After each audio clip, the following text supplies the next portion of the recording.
नमस्कार मंडळी. ह्या झाडाचं नाव सातीवन आणि औषधी वनस्पती हा.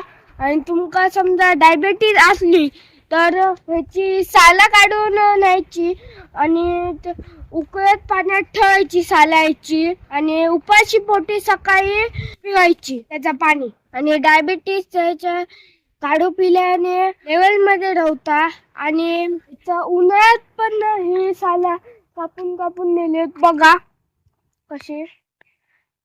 आणि तुमका डायबिटीज असली तर नक्कीच ट्राय करा.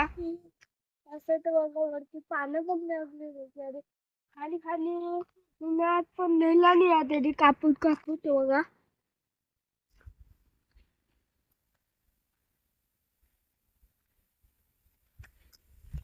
तुमचं हे झाड असलं तर नक्कीच कॉमेंट मध्ये सांगा तुम्ही.